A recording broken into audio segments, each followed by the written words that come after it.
Have you ever wondered how a small, insignificant city-state could rise to dominate the entire Mediterranean world, leaving an indelible mark on law, language, architecture, and even our very concept of civilization? What were the key ingredients in Rome's recipe for success, and what ultimately led to its centuries-long decline and eventual fragmentation? Tonight, we embark on a journey to answer these questions, a journey that spans over 1,000 years, filled with triumphs and tragedies, legendary figures, and unsung heroes. Prepare to drift off to sleep as we recount the epic saga of the Roman Empire, from its mythical beginnings to its eventual fall. Our story begins, as many great stories do, with a legend. A tale of twin brothers, Romulus and Remus, sons of the god Mars and the Vestal virgin Rhea Silvia. Rhea Silvia, a princess of Alba Longa, was forced into a life of celibacy by her uncle Amulius, who had usurped the throne from her father Numitor. Amulius, fearing the prophecy that Numitor's descendants would overthrow him, imprisoned Rhea Silvia and made her a Vestal virgin, effectively preventing her from having children. However, the god Mars visited Rhea Silvia in secret, and she bore him twin sons. Amulius, enraged by this defiance, ordered the infants to be drowned in the Tiber River. But fate intervened. The servants tasked with carrying out this cruel deed couldn't bring themselves to kill the babies. Instead, they placed Romulus and Remus in a basket and set it adrift on the river. The Tiber, swollen with floodwaters, carried the basket downstream until it came to rest at the foot of the Palatine Hill. There, a she-wolf, known as Lupa in Latin, discovered the infants and, instead of devouring them, nurtured them with her own milk. The she-wolf, a symbol of the wild and untamed, became a powerful emblem in Roman mythology. Later, the shepherd Faustulus found the boys being cared for by the wolf. He and his wife, Acca Laurentia, took them in and raised them as their own.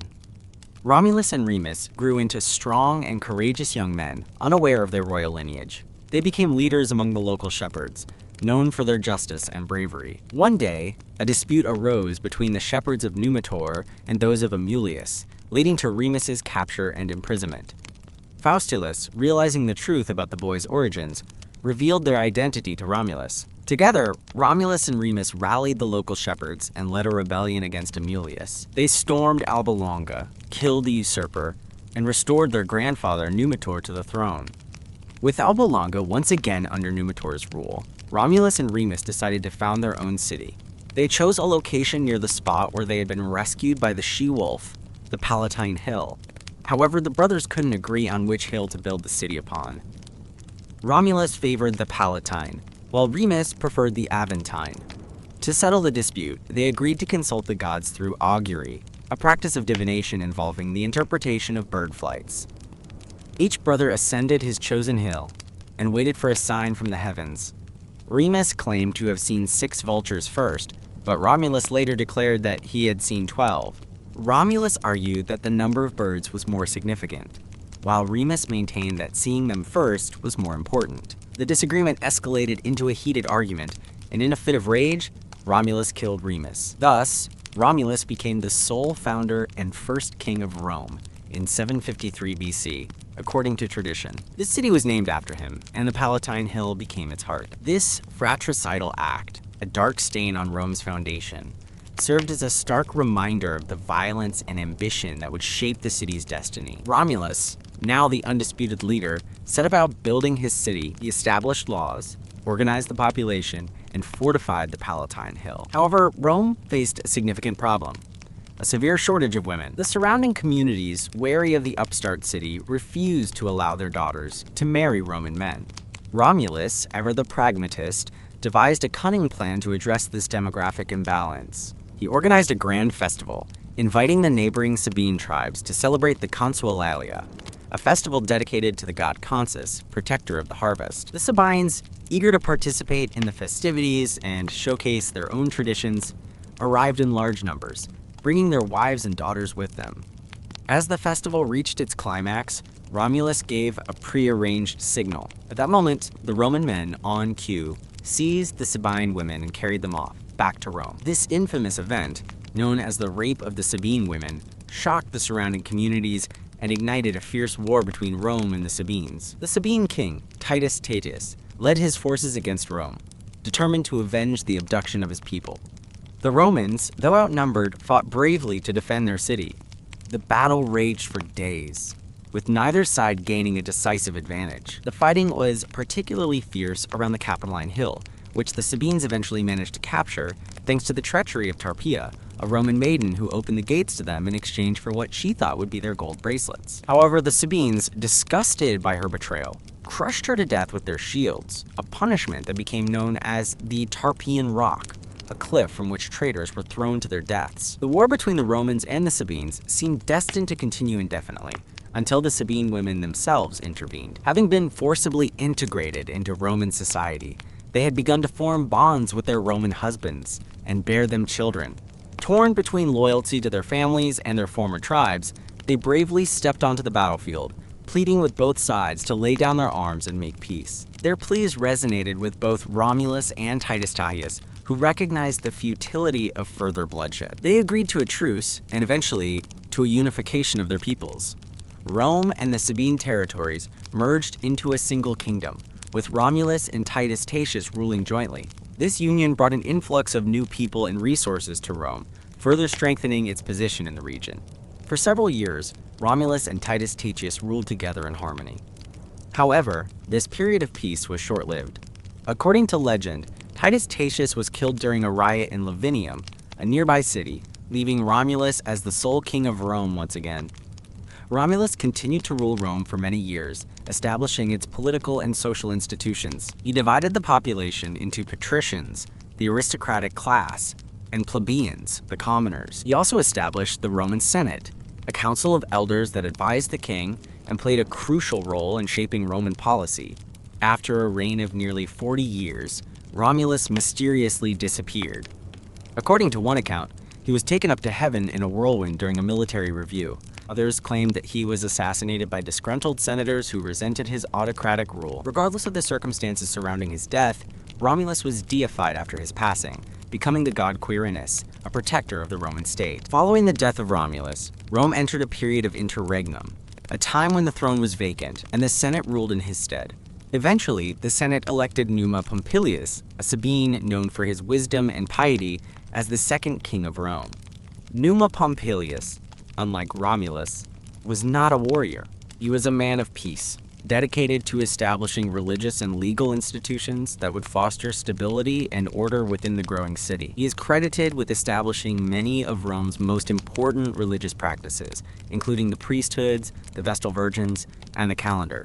Numa Pompilius divided the year into 12 months and established religious festivals and ceremonies for each month. He built the Temple of Janus, whose doors were to be closed in times of peace and open in times of war, although, regrettably, they were rarely closed throughout Roman history. He also established the office of Pontifex Maximus, the High Priest of Rome, who was responsible for overseeing all religious matters.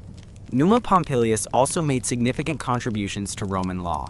He codified existing customs and traditions into a set of legal principles that governed the relationships between citizens. He emphasized the importance of justice, fairness, and piety in all aspects of Roman life. After a long and peaceful reign, Numa Pompilius died of old age. He was succeeded by Tullus Hostilius, a king who was the polar opposite of his predecessor. Tullus Hostilius was a warlike and ambitious ruler who sought to expand Rome's territory through military conquest.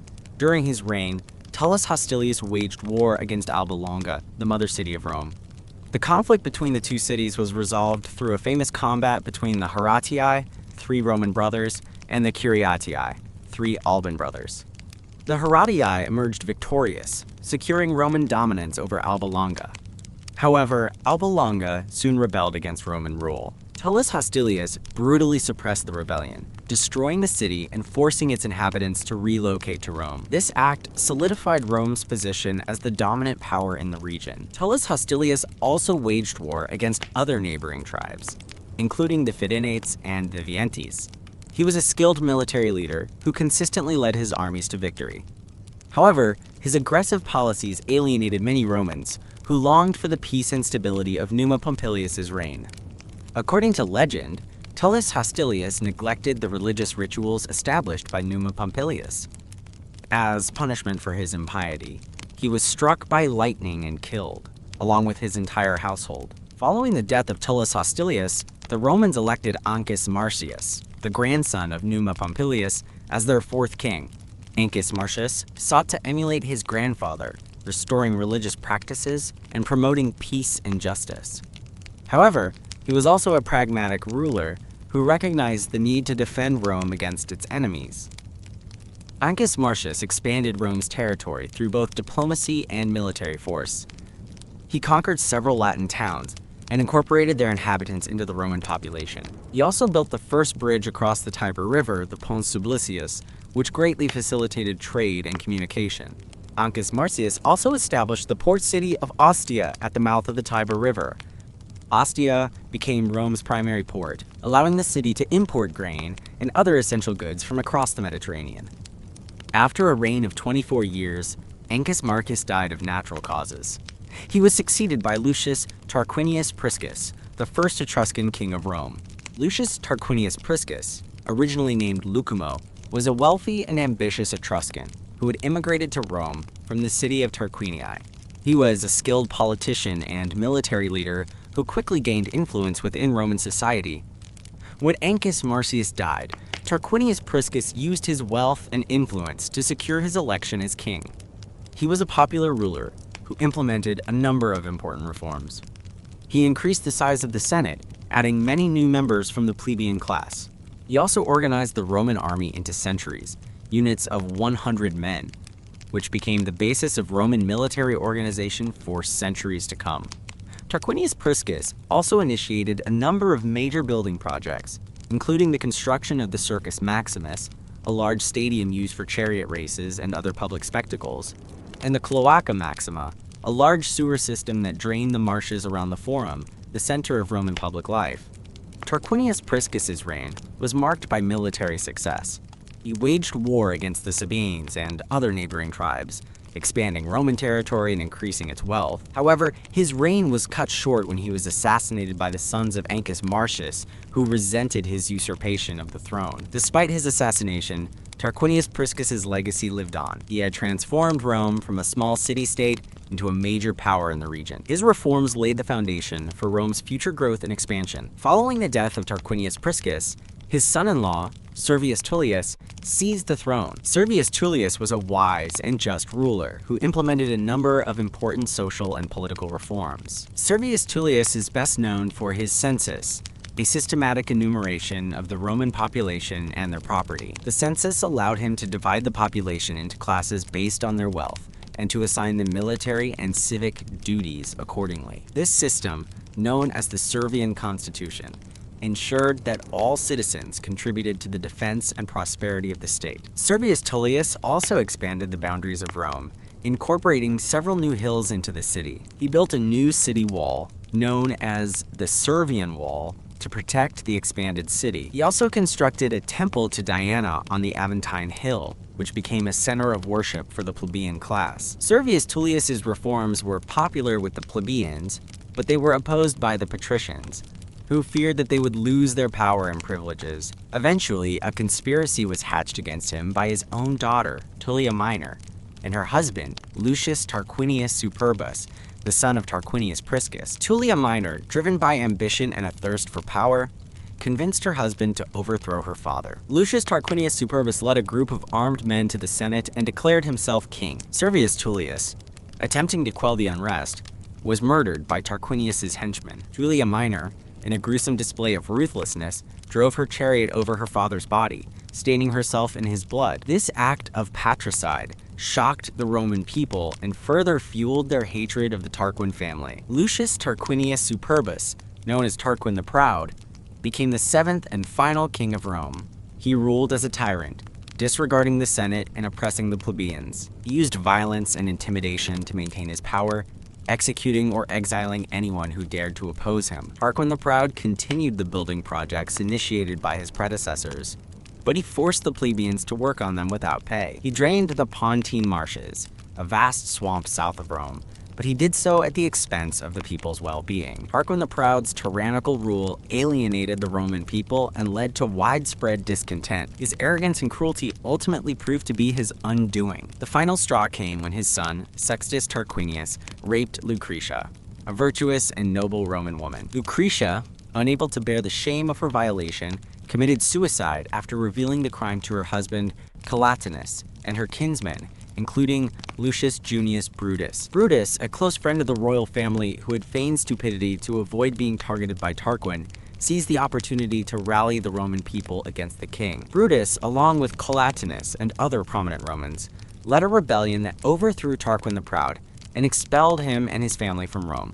The Roman monarchy was abolished, and a new form of government was established, the Roman Republic. This marked the end of the Roman kingdom and the beginning of a new era in Roman history, an era that would be defined by the principles of liberty, self-government, and the rule of law.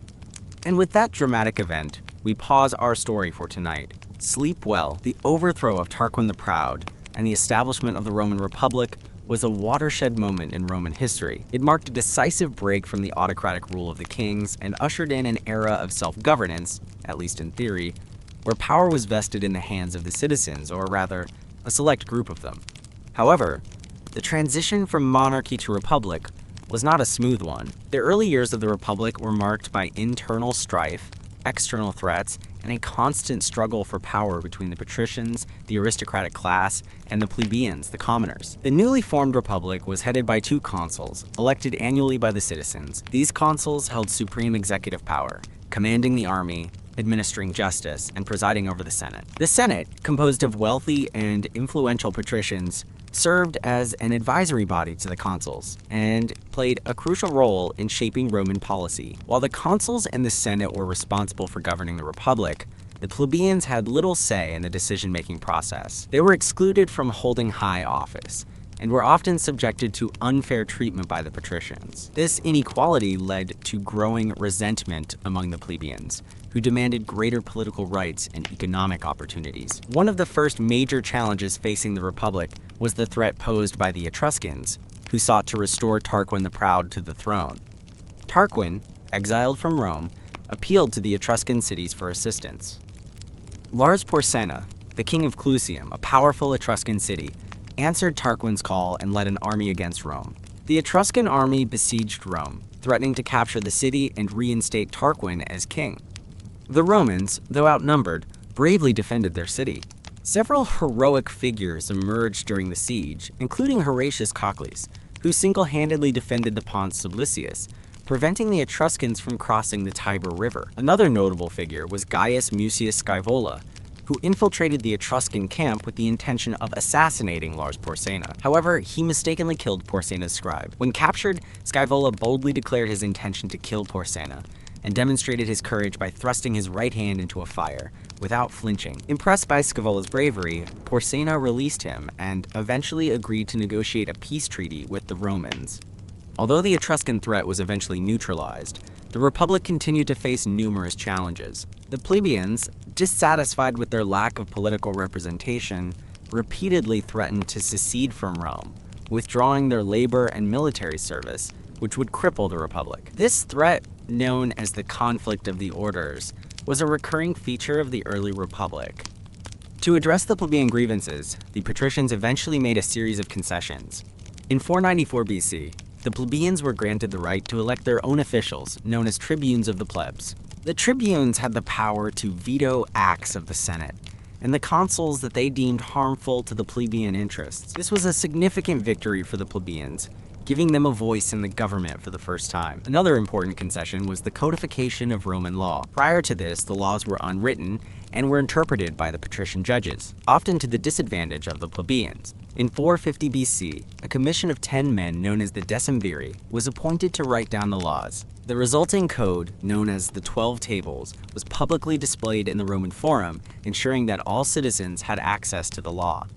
Despite these concessions, the conflict of the orders continued for many years. The plebeians continued to demand greater political and economic equality, while the patricians resisted any further erosion of their power and privileges. The struggle between the two classes shaped the political landscape of the early Republic and played a crucial role in its development. While grappling with internal conflicts, the Romans were also engaged in constant warfare with their neighbors. The Latin League, an alliance of Latin cities, posed a significant threat to Rome's security. The Romans fought several wars against the Latin League, eventually defeating them and establishing Roman dominance over Latium. Another major threat came from the Aequi and the Volsci, two Italic tribes who raided Roman territory and threatened to cut off Rome's access to the sea. The Romans fought numerous battles against these tribes, eventually driving them back and securing their borders.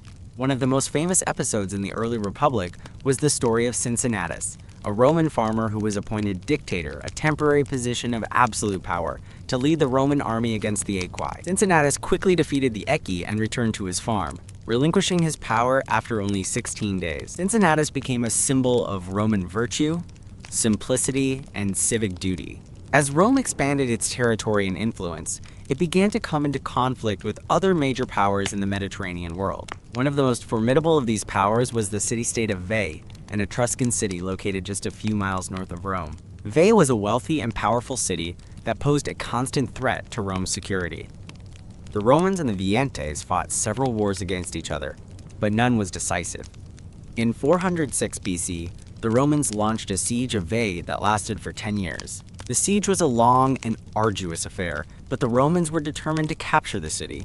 According to legend, the Romans eventually captured Veii by tunneling into the city's citadel. The Roman soldiers emerged from the tunnel and surprised the Veientes, who were caught completely off guard. The Romans sacked Veii and incorporated its territory into the Roman state. The capture of Veii was a major turning point in Roman history. It marked the end of Etruscan power in the region and established Rome as the dominant power in central Italy. The conquest of Veii also brought a significant influx of wealth and resources to Rome, further strengthening its position. Following the capture of Veii, the Romans continued to expand their territory and influence. They conquered several other Latin and Etruscan cities, consolidating their control over central Italy. By the early 3rd century BC, Rome had become the dominant power in the Italian peninsula. However, Rome's rise to power did not go unchallenged. In 390 BC, a Gallic warband, led by Brennus, invaded Italy and defeated the Roman army at the Battle of Allia. The Gauls then marched on Rome and sacked the city, leaving it in ruins. The Roman citizens took refuge on the Capitoline Hill, which the Gauls were unable to capture. The Gauls besieged the Capitoline Hill for several months, demanding a ransom for their withdrawal. The Romans eventually agreed to pay the ransom, but according to legend, as the gold was being weighed, Brennus threw his sword onto the scales, declaring, "Vae victis!" Woe to the conquered! The sack of Rome by the Gauls was a traumatic event for the Romans. It shook their confidence and threatened to destroy their republic. However, the Romans were resilient and determined to rebuild their city and restore their power. After the Gauls withdrew, the Romans began to rebuild Rome. They strengthened the city's defenses and reorganized their army.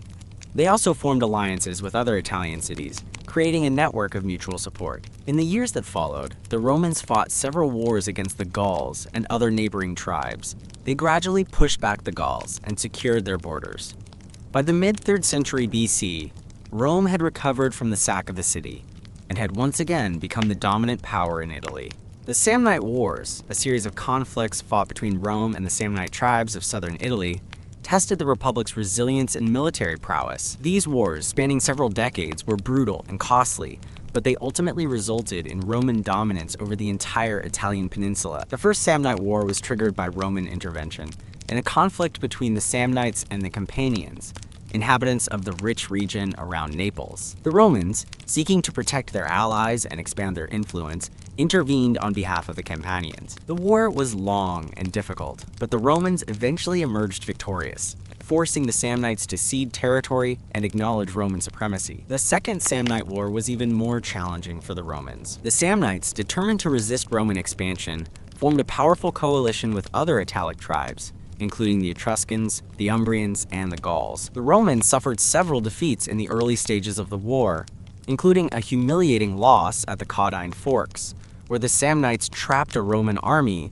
and forced them to pass under the yoke, a symbol of submission. Despite these setbacks, the Romans persevered. They reorganized their army, improved their tactics, and found new and capable commanders. They gradually gained the upper hand in the war, defeating the Samnites and their allies in a series of battles. The Second Samnite War ended with a Roman victory, but the Samnites remained a formidable foe. The Third Samnite War was the final and most decisive conflict between Rome and the Samnites. The Samnites, once again seeking to resist Roman domination, formed another coalition with other Italic tribes, including the Etruscans, the Umbrians, and the Gauls. The Romans, determined to crush Samnite resistance once and for all, mobilized all their resources. The war was fought across a wide front, with battles raging throughout central and southern Italy. The Romans, led by skilled commanders such as Publius Cornelius Scipio and Quintus Fabius Maximus Rullianus, gradually gained the upper hand. They defeated the Samnites and their allies in a series of decisive battles, including the Battle of Sentinum, a pivotal engagement that effectively broke the Samnite coalition. The Third Samnite War ended with a complete Roman victory. The Samnites were forced to surrender and accept Roman rule. Their territory was annexed by Rome, and their people were subjected to Roman law. With the defeat of the Samnites, Rome had effectively conquered the entire Italian peninsula, establishing itself as the undisputed master of Italy. And with that, we must pause again, sleep, and dream of legions. The conquest of Italy was a monumental achievement for Rome, but it also presented new challenges. With the entire peninsula under its control, Rome had to figure out how to govern its vast territory and integrate its diverse population. The Roman approach to governance was pragmatic and flexible, adapting to the specific circumstances of each region and people. Some conquered cities were granted full Roman citizenship, giving their inhabitants the same rights and privileges as Roman citizens. Others were granted partial citizenship, known as Latin rights, which conferred some of the benefits of Roman citizenship, but not all. Still others were treated as allies, retaining their own governments and institutions, but bound to Rome by treaty obligations. This system of varying degrees of citizenship and alliance allowed Rome to maintain control over its vast territory, while also fostering loyalty and cooperation among its diverse population. The prospect of gaining Roman citizenship or Latin rights was a powerful incentive for conquered peoples to accept Roman rule and contribute to the prosperity of the Republic. Rome also invested heavily in infrastructure, building roads, bridges, and aqueducts throughout Italy. These public works projects not only facilitated trade and communication, but also provided employment for the conquered peoples, further integrating them into the Roman system. The most famous of these roads was the Appian Way, which connected Rome to the southern Italian city of Brindisi, a major port for trade with the East. However, the integration of Italy was not without its challenges. The conquered peoples often resented Roman rule and harbored desires for independence. The social and economic inequalities between the Roman elite and the conquered populations also fueled discontent. These tensions would eventually erupt in the Social War, a bloody conflict that threatened to tear the Republic apart. Despite these challenges, Rome's conquest of Italy laid the foundation for its future expansion and dominance. By uniting the Italian peninsula under its control, Rome gained access to a vast pool of manpower and resources, which it would use to conquer new territories and build its empire. With Italy secured, Rome turned its attention to the Mediterranean world. Its first major overseas conflict was the First Punic War, a struggle against Carthage, a powerful maritime empire based in North Africa. The Punic Wars, a series of 3 conflicts between Rome and Carthage, would determine the fate of the Mediterranean and shape the course of Roman history. Carthage, founded by Phoenician colonists, was a wealthy and powerful city-state that controlled much of North Africa, Spain, and Sicily. Its vast trading network spanned the Mediterranean, bringing wealth and power to its merchant elite. Carthage possessed a formidable navy, which dominated the seas and controlled vital trade routes. The First Punic War was triggered by a dispute over the control of Sicily, a strategically important island located between Italy and North Africa. Both Rome and Carthage had interests in Sicily, and their rivalry eventually led to war. The war began in 264 BC and lasted for over 20 years. The early stages of the war were dominated by naval battles, as the Romans and Carthaginians struggled for control of the seas. The Romans, initially lacking a strong navy, quickly built a fleet and learned to adapt their land-based military tactics to naval warfare. One of the key innovations of the Roman navy was the corvus, a boarding bridge that allowed Roman soldiers to cross over to Carthaginian ships and engage in hand-to-hand combat. The corvus gave the Romans a significant advantage in naval battles, allowing them to use their superior infantry to overcome the Carthaginian sailors. Despite their initial successes, the Romans suffered several major naval defeats during the war. However, they persevered, rebuilding their fleet and continuing the fight. In 241 BC, the Romans won a decisive naval victory at the Battle of the Aegates Islands, effectively ending the First Punic War. Carthage was forced to cede Sicily to Rome and pay a large indemnity. The First Punic War marked a major turning point in Roman history, establishing Rome as a major naval power and paving the way for its future expansion in the Mediterranean. Following the First Punic War, Rome turned its attention to Illyria, a region on the eastern coast of the Adriatic Sea known for its piracy. The Illyrian pirates preyed on Roman shipping, disrupting trade and threatening Roman interests. In 229 BC, Rome launched a military expedition against Illyria, defeating the pirates and establishing a protectorate over the region. This intervention in Illyria brought Rome into contact with the Greek world, a region of ancient and sophisticated city-states that had long dominated the eastern Mediterranean. The Greeks, initially wary of Roman power, gradually came to see Rome as a potential ally against the growing threat of Macedonia, a powerful kingdom in northern Greece. The Second Punic War, also known as the Hannibalic War, was the most famous and consequential of the Punic Wars. It was a struggle for survival between Rome and Carthage, a conflict that would test the limits of Roman resilience and determine the fate of the Republic. The Second Punic War was triggered by Hannibal Barca, a brilliant Carthaginian general who sought to avenge Carthage's defeat in the First Punic War. Hannibal, the son of Hamilcar Barca, who had commanded the Carthaginian forces in Sicily, had been raised to hate Rome and to seek its destruction. In 219 BC, Hannibal attacked Saguntum, a Roman ally in Spain, provoking a declaration of war from Rome. Hannibal, instead of launching a direct assault on Italy by sea, decided to take a daring and unprecedented route. He would march his army across the Alps and invade Italy from the north. Hannibal's march across the Alps was a logistical nightmare.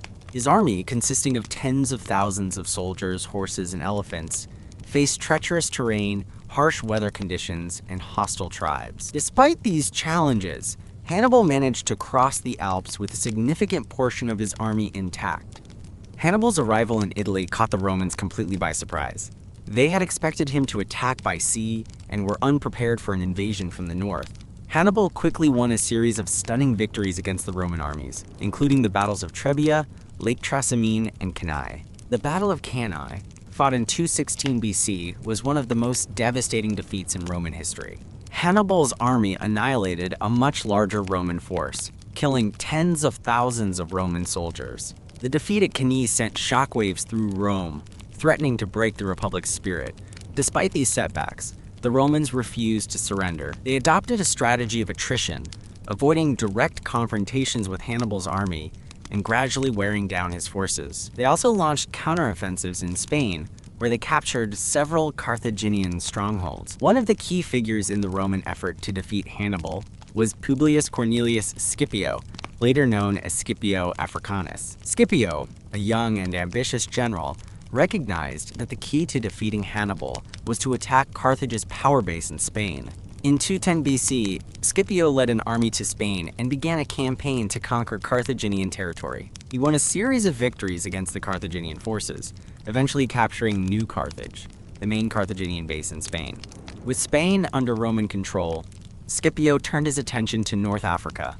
In 204 BC, he landed an army in Africa and began a campaign to invade Carthaginian territory. Hannibal, who had been campaigning in Italy for over 15 years, was recalled to Africa to defend his homeland. The final showdown between Scipio and Hannibal took place at the Battle of Zama in 202 BC. Scipio's Roman army decisively defeated Hannibal's Carthaginian army, ending the Second Punic War. Hannibal was forced to flee Carthage and went into exile. Carthage was forced to sue for peace and accept humiliating terms. It had to cede Spain to Rome, surrender its fleet, and pay a large indemnity. The Second Punic War marked the end of Carthage as a major power and established Rome as the dominant force in the Mediterranean. The victory in the Second Punic War transformed Rome. It expanded its territory, increased its wealth, and enhanced its prestige. Rome was now the undisputed master of the Western Mediterranean and a major player in the Eastern Mediterranean. The war also had a profound impact on Roman society, strengthening the power of the Senate and the military, and paving the way for future expansion and conquest. And with that momentous victory secured, we will rest once more. The aftermath of the Second Punic War saw Rome consolidating its power and expanding its influence throughout the Mediterranean. With Carthage humbled and its territories under Roman control, Rome turned its attention to the east, where a complex web of alliances and rivalries among the Greek city-states and Hellenistic kingdoms presented both opportunities and challenges. The Hellenistic world, forged in the wake of Alexander the Great's conquests, was characterized by a blend of Greek culture and Eastern traditions. Several powerful kingdoms had emerged from the breakup of Alexander's empire, including the Seleucid Empire in Asia, the Ptolemaic Kingdom in Egypt, and the Kingdom of Macedon in Greece. These kingdoms were constantly vying for power and influence, creating a volatile and unstable environment. Rome's initial involvement in the East was driven by concerns about Macedonian expansionism. Philip V of Macedon, a powerful and ambitious king, had formed an alliance with Hannibal during the Second Punic War, posing a threat to Roman interests in the Adriatic. After defeating Hannibal, Rome was determined to prevent Philip V from gaining further power and influence.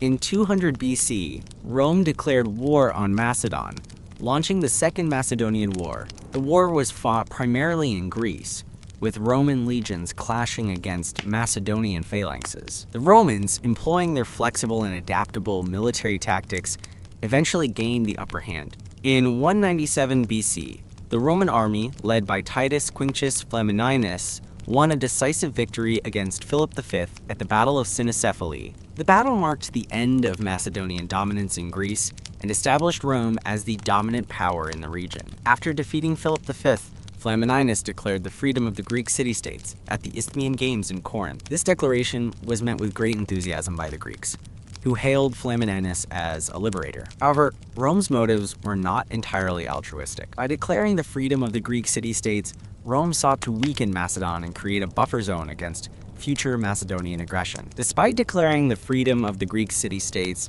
Rome continued to exert considerable influence in the region. The Greek city-states were divided into factions, some pro-Roman and others anti-Roman, and Rome used its power and influence to support its allies and undermine its enemies. The Seleucid Empire, ruled by Antiochus III, was another major power in the East. Antiochus III, seeking to restore the glory of the Seleucid Empire, launched a campaign to expand his territory in Asia Minor and Greece. This brought him into conflict with Rome, which saw Antiochus III as a threat to its interests in the region. In 192 BC, Rome declared war on the Seleucid Empire, launching the Roman-Syrian War. The war was fought primarily in Greece and Asia Minor, with Roman legions clashing against Seleucid armies. The Romans, led by Lucius Cornelius Scipio Asiaticus, the brother of Scipio Africanus, won a decisive victory against Antiochus III at the Battle of Magnesia in 190 BC. The defeat at Magnesia marked the end of Seleucid ambitions in Greece and Asia Minor. Antiochus III was forced to cede territory to Rome and pay a large indemnity. The Roman-Syrian War further enhanced Rome's power and prestige in the East, solidifying its position as the dominant force in the Mediterranean. The Third Macedonian War,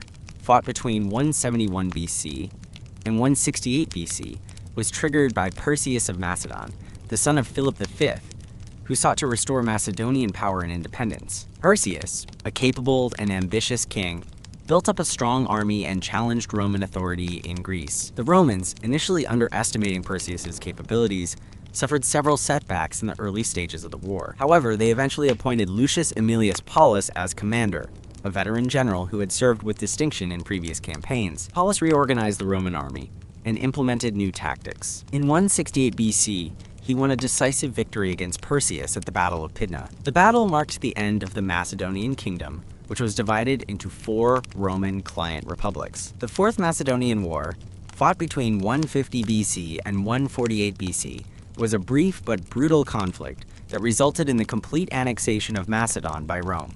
Andriscus, a pretender to the Macedonian throne, led a rebellion against Roman rule, but he was quickly defeated by the Roman army. Macedon was then formally annexed as a Roman province. The Achaean League, a confederation of Greek city-states in the Peloponnese, also resisted Roman domination. The Achaean League, led by Critolaus, declared war on Rome in 146 BC. However, the Achaean forces were quickly defeated by the Roman army, led by Lucius Mummius. Corinth, the leading city of the Achaean League, was sacked and destroyed by the Romans. The destruction of Corinth served as a warning to other Greek city-states that resisted Roman authority. The Achaean League was dissolved, and Greece was placed under Roman control. By the mid-2nd century BC, Rome had established its dominance over the eastern Mediterranean. The Hellenistic kingdoms had been weakened and subjugated, and the Greek city-states were under Roman control. Rome was now the undisputed master of the Mediterranean world, a position it would maintain for centuries to come. The Third Punic War, fought between 149 BC and 146 BC, was a final and brutal chapter in the long rivalry between Rome and Carthage. Although Carthage had been severely weakened after the Second Punic War, It had gradually recovered its economic strength and posed a potential threat to Roman interests in North Africa. Cato the Elder, a prominent Roman senator, was a vocal advocate for the destruction of Carthage. He famously ended every speech, regardless of the topic, with the phrase, "Carthago delenda est." Carthage must be destroyed. The Romans, seeking a pretext for war, accused Carthage of violating the terms of its treaty. In 149 BC, Rome declared war on Carthage, launching the Third Punic War. The Roman army, led by Scipio Aemilianus, the grandson of Scipio Africanus, besieged Carthage for 3 years. The Carthaginians, though outnumbered and outmatched, bravely defended their city. In 146 BC, the Romans finally breached the walls of Carthage. The city was sacked and destroyed, and its inhabitants were either killed or enslaved. The territory of Carthage was annexed by Rome and became the Roman province of Africa. The destruction of Carthage marked the end of an era. It eliminated Rome's last major rival in the Mediterranean and solidified its position as the undisputed superpower of the ancient world. The Roman victory in the Punic Wars had transformed the Republic, expanding its territory, increasing its wealth, and enhancing its power. However, it also created new challenges, including the management of a vast empire and the growing social and economic inequalities within Roman society. The late Republic was a period of great upheaval and change. The expansion of Roman territory and wealth had created new opportunities for the Roman elite, but it had also exacerbated social and economic inequalities. The influx of wealth into Rome led to corruption and political instability. The growing power of the military commanders threatened the authority of the Senate. These factors combined to create a volatile and dangerous environment that would eventually lead to the collapse of the Republic. The Gracchi brothers, Tiberius and Gaius Gracchus, were Roman politicians who sought to address the growing social and economic inequalities in Roman society. They proposed a series of reforms, including land redistribution and grain subsidies, that were designed to help the poor and landless. Tiberius Gracchus, elected tribune of the plebs in 133 BC, proposed a law that would redistribute public land to landless citizens. This law was fiercely opposed by the wealthy landowners, who had illegally seized much of the public land. Tiberius Gracchus bypassed the Senate and took his proposal directly to the popular assembly, where it was approved. However, Tiberius Gracchus's actions angered the Senate, which saw him as a threat to its authority. In 132 BC, Tiberius Gracchus was murdered by a mob of senators and their supporters. His body was thrown into the Tiber River. Gaius Gracchus, the younger brother of Tiberius Gracchus, continued his brother's work. Elected tribune of the plebs in 123 BC, he proposed a series of reforms that were even more radical than those of his brother. These reforms included the establishment of grain subsidies for the poor, the extension of Roman citizenship to Italian allies, and the creation of new courts to prosecute corrupt officials. Gaius Gracchus's reforms were popular with the plebeians, but they were fiercely opposed by the Senate, which saw him as an even greater threat than his brother. In 121 BC, Gaius Gracchus was declared an enemy of the state by the Senate. He was pursued by a mob of senators and their supporters, and he was eventually killed.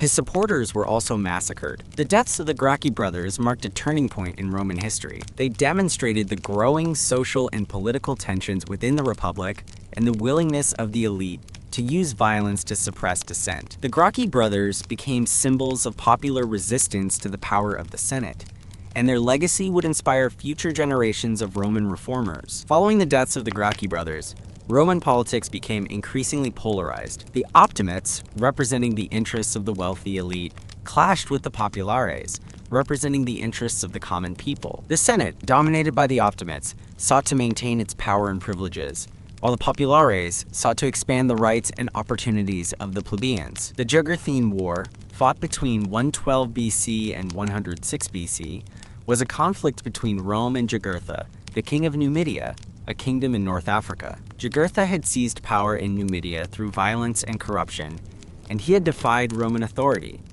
The Romans, initially underestimating Jugurtha's capabilities, suffered several defeats in the early stages of the war. The war exposed corruption and incompetence within the Roman Senate and military, fueling popular discontent. Gaius Marius, a Roman general from a humble background, was appointed to command the Roman army in Numidia. Marius, a skilled and ambitious commander, implemented a series of reforms that transformed the Roman army. He abolished the property requirement for military service, allowing landless citizens to enlist in the army. He also standardized equipment and training, creating a professional and highly effective fighting force. Marius's reforms had a profound impact on Roman society. They created a large and loyal army that was dependent on its commander for its livelihood. This gave the military commanders enormous power and influence, undermining the authority of the Senate. Marius defeated Jugurtha and brought him back to Rome in chains.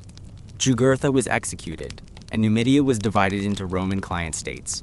Marius became a hero to the Roman people, and he was elected consul for an unprecedented 5 consecutive terms. The Cimbrian and Teutonic Wars, fought between 113 BC and 101 BC, were a series of conflicts between Rome and 2 Germanic tribes, the Cimbri and the Teutones. These tribes had migrated south from northern Europe, threatening Roman territory in Gaul and Italy. The Romans, initially underestimating the strength of the Germanic tribes, suffered several devastating defeats. The Roman army was nearly annihilated at the Battle of Orazio in 105 BC, one of the worst defeats in Roman history. Marius was once again called upon to save Rome. He reorganized the Roman army and led it to victory against the Cimbri and Teutones in a series of decisive battles. The Germanic tribes were defeated and driven back north, ending the threat to Roman territory. Marius's victories in the Jugurthine War and the Cimbrian and Teutonic Wars made him the most powerful man in Rome. He used his power and influence to advance the interests of the populares and to challenge the authority of the Senate. The stage was set for a period of intense political conflict and civil war. The Social War, fought between 91 BC and 88 BC, was a civil war between Rome and its Italian allies, the Socii. The Italian allies had long demanded Roman citizenship, but their demands had been repeatedly rejected by the Senate. Frustrated by their lack of political rights, the Italian allies rebelled against Rome. The Social War was a brutal and bloody conflict that threatened to tear the Republic apart. The Italian allies formed their own confederation with its own capital and government. They raised a large army and fought fiercely against the Roman legions. The Romans, initially struggling to contain the rebellion, eventually made concessions to the Italian allies. They granted Roman citizenship to all Italian communities that had not rebelled or that laid down their arms. This effectively ended the Social War, as most of the Italian allies accepted the Roman offer. The Social War had a profound impact on Roman society. It expanded Roman citizenship to include all of Italy, creating a more unified and integrated state. However, it also demonstrated the fragility of the Republic and the willingness of the Italian allies to resort to violence to achieve their political goals. The First Mithridatic War, fought between 89 BC and 85 BC, was a conflict between Rome and Mithridates VI, the king of Pontus, a powerful kingdom in Asia Minor. Mithridates VI was an ambitious and ruthless ruler who sought to expand his territory and challenge Roman authority in the east.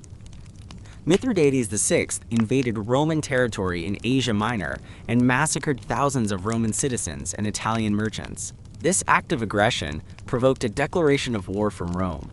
Lucius Cornelius Sulla, a Roman general from a patrician family, was appointed to command the Roman army in the east. Sulla, a skilled and ambitious commander, quickly defeated Mithridates VI and drove him out of Roman territory.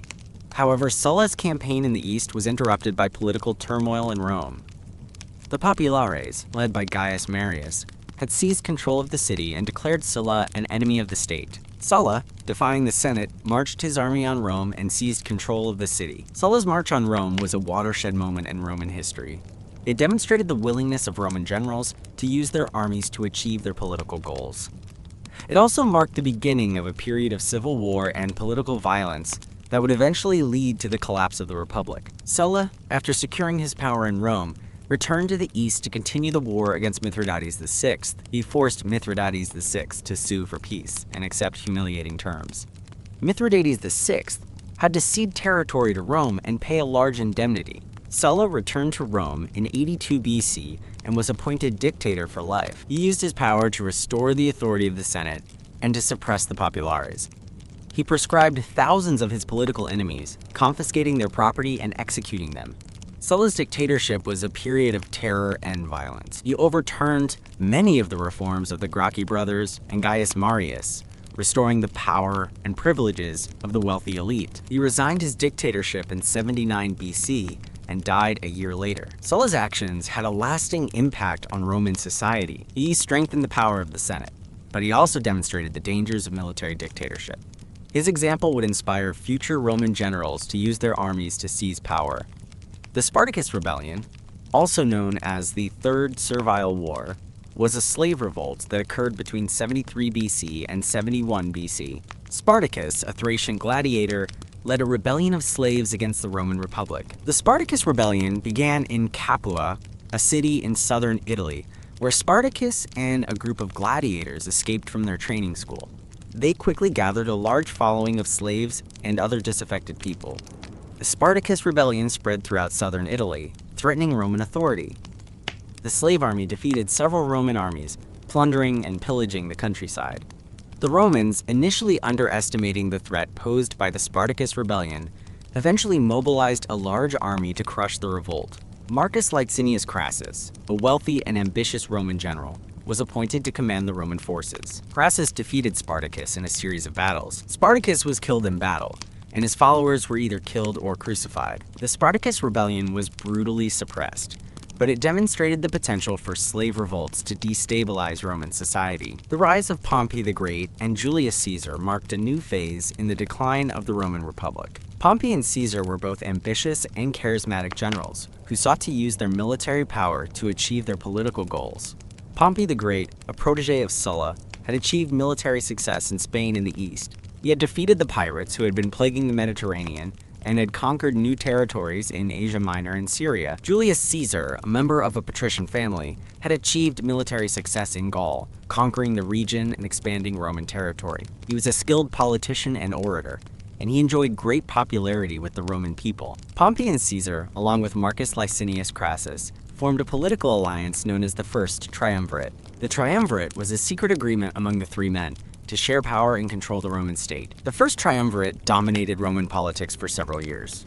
Pompey and Crassus used their influence in the Senate to advance Caesar's career, while Caesar used his military power to support Pompey and Crassus. The death of Crassus in 53 BC disrupted the balance of power within the Triumvirate. Pompey and Caesar became rivals, each seeking to become the dominant figure in Roman politics. The Roman Senate, fearing Caesar's growing power, sided with Pompey. In 49 BC, the Senate ordered Caesar to disband his army and return to Rome.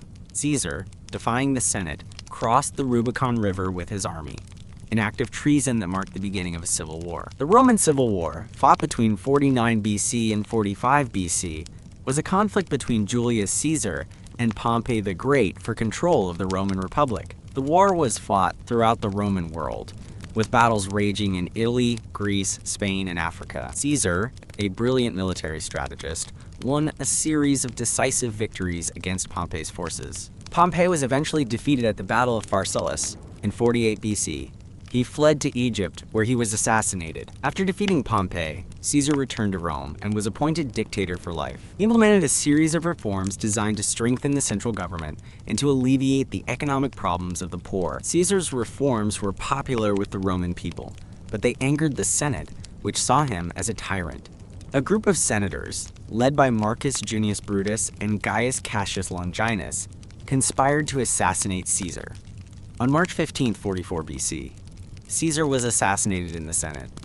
His assassination plunged Rome into another period of civil war. The Second Triumvirate, formed in 43 BC, was a political alliance among three of Caesar's former supporters: Mark Antony, Marcus Aemilius Lepidus, and Octavian, Caesar's adopted son and heir. The Second Triumvirate was formed to avenge Caesar's death and to restore order to the Roman state. The Second Triumvirate proscribed Caesar's assassins and their supporters, confiscating their property and executing them. The triumvirs defeated Brutus and Cassius at the Battle of Philippi in 42 BC, effectively ending the Republican cause. The Second Triumvirate divided the Roman world among themselves. Antony took control of the East, Lepidus took control of Africa, and Octavian took control of the West. The Second Triumvirate eventually collapsed due to internal rivalries. Lepidus was sidelined, and Antony and Octavian became rivals, each seeking to become the sole ruler of Rome. Antony formed an alliance with Cleopatra VII, the Queen of Egypt. He fell in love with Cleopatra and became increasingly influenced by her. Octavian used Antony's relationship with Cleopatra to discredit him in the eyes of the Roman people. In 31 BC, Octavian declared war on Cleopatra. The final showdown between Octavian and Antony took place at the Battle of Actium in 31 BC. Octavian's fleet decisively defeated Antony and Cleopatra's fleet. Antony and Cleopatra fled to Egypt, where they committed suicide. Octavian conquered Egypt and annexed it as a Roman province. With the deaths of Antony and Cleopatra, Octavian became the sole ruler of the Roman world. Octavian, after defeating his rivals, returned to Rome and began the process of transforming the Republic into an empire. He was careful to maintain the appearance of republican institutions, but in reality, he held all the power. In 27 BC, Octavian announced that he was restoring the Republic. However, he also accepted the title of Augustus, meaning revered one. Augustus was also granted Imperium Proconsulare Maius, giving him supreme command over all Roman armies, and Tribunicia Potestas, giving him the powers of a tribune of the plebs. Augustus was the first Roman emperor. He ruled for over 40 years, bringing peace and stability to the Roman world. He implemented a series of reforms that strengthened the central government, promoted economic growth, and fostered a sense of Roman identity. Augustus's reign marked the end of the Roman Republic and the beginning of the Roman Empire. The Republic, which had lasted for nearly 500 years, had been destroyed by civil war and political ambition. The empire, under the rule of Augustus and his successors, would last for another 500 years in the west and for another 1,000 years in the east. And there, at the dawn of the empire, we shall pause for the night. Augustus's transformation of the Roman state was a masterclass in political maneuvering. He understood that the Roman people were weary of civil war and longed for peace and stability. He also knew that the Senate, despite its weakened state, still held considerable influence. Do you have any other scripts that you need me to narrate? Therefore, he carefully crafted a system that maintained the outward appearance of the Republic while consolidating power in his own hands. He retained the Senate and the traditional magistracies, but he ensured that they were filled with his loyal supporters. He also created new offices, such as the Praetorian Prefect, who commanded the emperor's personal guard, and the imperial legates, who governed the provinces in the emperor's name. These officials were directly responsible to Augustus and helped him to control the vast Roman Empire. Augustus also reformed the Roman army, reducing its size and professionalizing its ranks. He established a standing army of legions, composed of Roman citizens who served for a fixed term of enlistment. He also created auxiliary units, composed of non-citizens who served alongside the legions. These reforms created a more efficient and loyal army that was directly under the emperor's control. One of Augustus's most important achievements was the Pax Romana, a period of peace and prosperity that lasted for over 200 years. During the Pax Romana, the Roman Empire experienced unprecedented economic growth, cultural flourishing, and political stability. Augustus's wise and effective rule laid the foundation for this golden age. Augustus also invested heavily in public works projects, building roads, aqueducts, temples, and other infrastructure throughout the empire. These projects not only improved the quality of life for Roman citizens, but also provided employment and stimulated economic growth. Augustus famously boasted that he had found Rome a city of brick and left it a city of marble. Augustus was a patron of the arts and sciences, and he encouraged the development of Roman literature, philosophy, and law. He supported writers such as Virgil, Horace, and Ovid, who produced some of the greatest works of Roman literature. He also promoted the study of Greek philosophy and encouraged the development of Roman law. Augustus's reign was not without its challenges. He faced several conspiracies and rebellions, but he was able to suppress them effectively. He also had to deal with the problem of succession, as he had no natural heir. Augustus eventually adopted his stepson, Tiberius, as his heir. Tiberius was a capable but unpopular ruler, and his reign was marked by intrigue and paranoia. However, he maintained the peace and stability of the empire, and he consolidated many of Augustus's reforms. Following the death of Tiberius, the Roman Empire was ruled by a series of emperors who varied greatly in their abilities and character. Caligula, Tiberius's grandnephew, was a cruel and capricious tyrant who was eventually assassinated by his own guards. Claudius, Caligula's uncle, was a scholarly and intelligent ruler who expanded the empire and improved its administration. Nero, Claudius's stepson, was a flamboyant and extravagant emperor who was accused of setting fire to Rome, was eventually overthrown, and committed suicide. The year 69 AD, known as the Year of the Four Emperors, was a period of civil war and political instability. Following the death of Nero, 4 different generals claimed the throne: Galba, Otho, Vitellius, and Vespasian. Vespasian eventually emerged victorious, establishing the Flavian dynasty. Vespasian was a capable and pragmatic ruler who restored order to the empire and initiated a series of important reforms. He rebuilt Rome after the fire of 64 AD and constructed the Colosseum, a massive amphitheater that became a symbol of Roman power and grandeur. Vespasian was succeeded by his sons, Titus and Domitian. Titus was a popular and benevolent ruler who reigned for only 2 years before dying of a fever. Domitian was an autocratic and paranoid emperor who was eventually assassinated by his own courtiers. Following the death of Domitian, the Roman Senate appointed Nerva as emperor. Nerva was an elderly and respected senator who ruled for only 2 years. He adopted Trajan as his heir, establishing the practice of adoptive succession, in which the emperor chose the most qualified person to succeed him, regardless of family ties. Trajan was a brilliant military commander and a wise and just ruler. He expanded the Roman Empire to its greatest extent, conquering Dacia, modern-day Romania, and parts of Parthia, modern-day Iran. He also implemented a series of social programs to help the poor and improve the lives of Roman citizens. Trajan was succeeded by Hadrian, who consolidated the empire's borders and focused on internal development. Hadrian traveled extensively throughout the empire, inspecting the provinces and overseeing the construction of public works projects. He also built Hadrian's Wall in Britain, a defensive fortification that marked the northern boundary of the Roman Empire. Hadrian was succeeded by Antoninus Pius, who ruled for over 20 years in a period of peace and prosperity. Antoninus Pius was a kind and gentle ruler who was deeply respected by the Roman people. Antoninus Pius was succeeded by Marcus Aurelius, a philosopher-emperor who wrote the famous Stoic treatise, Meditations. Marcus Aurelius was a wise and just ruler who faced numerous challenges, including wars, plagues, and economic difficulties. He is considered one of the greatest Roman emperors. Marcus Aurelius was succeeded by his son, Commodus, who was a cruel and incompetent tyrant. Commodus's reign marked the beginning of a period of decline for the Roman Empire. He was eventually assassinated by his own wrestling partner. Following the death of Commodus, the Roman Empire was plunged into another period of civil war. The Praetorian Guard assassinated Pertinax, the emperor appointed by the Senate, and then auctioned off the throne to Didius Julianus. Several generals challenged Didius Julianus's claim to the throne, and Septimius Severus eventually emerged victorious. Septimius Severus was a military commander who established a new dynasty and restored order to the empire. He strengthened the army and increased its pay, but he also reduced the power of the Senate. Septimius Severus was succeeded by his sons, Caracalla and Geta.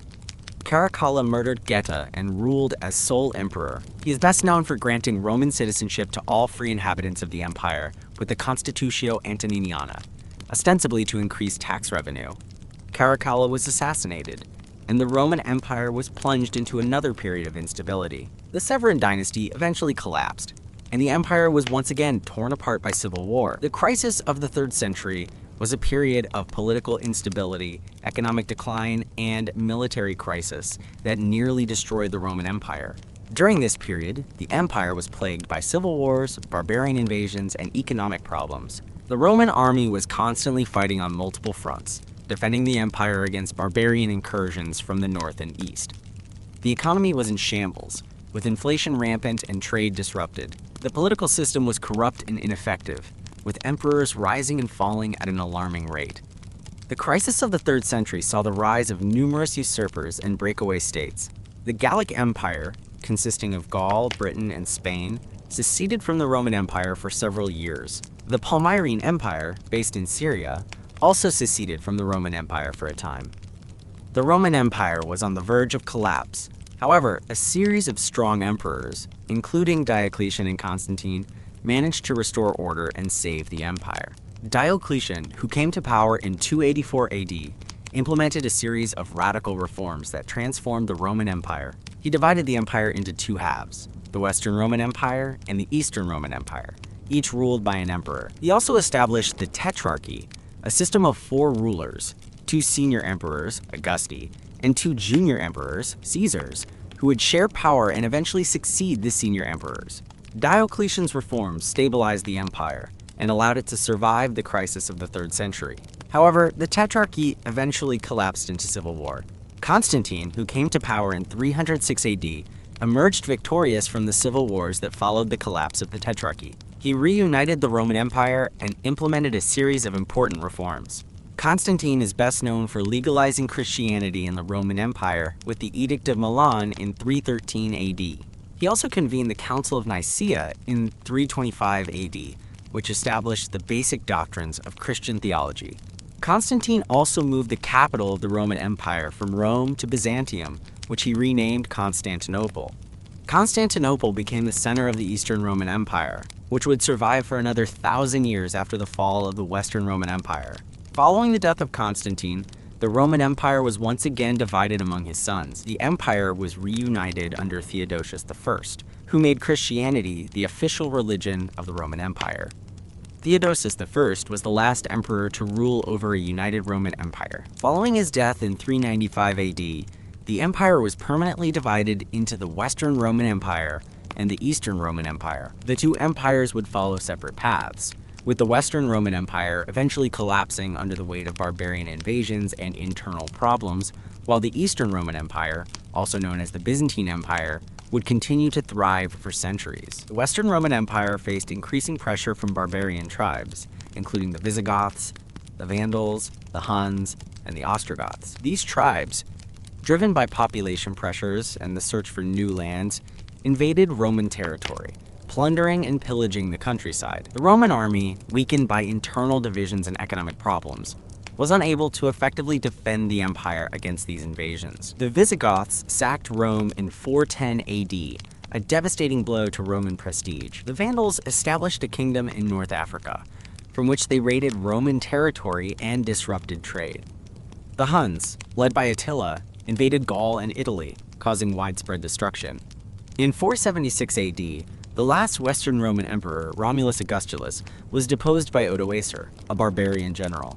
Odoacer did not declare himself emperor, but instead sent the imperial regalia to the Eastern Roman emperor in Constantinople, effectively ending the Western Roman Empire. The fall of the Western Roman Empire was a gradual process that was caused by a combination of factors, including barbarian invasions, economic decline, political instability, and social decay. The Western Roman Empire was unable to adapt to the changing circumstances of the late Roman period, and it eventually succumbed to the pressures that it faced. The Eastern Roman Empire, also known as the Byzantine Empire, continued to thrive for centuries after the fall of the Western Roman Empire. The Byzantine emperors ruled from Constantinople and maintained a strong, centralized government, a powerful army, and a flourishing economy. The Byzantine Empire preserved Roman law, culture, and traditions. It also played a crucial role in preserving Greek learning and philosophy. The Byzantine Empire faced numerous challenges throughout its history, including wars with the Persians,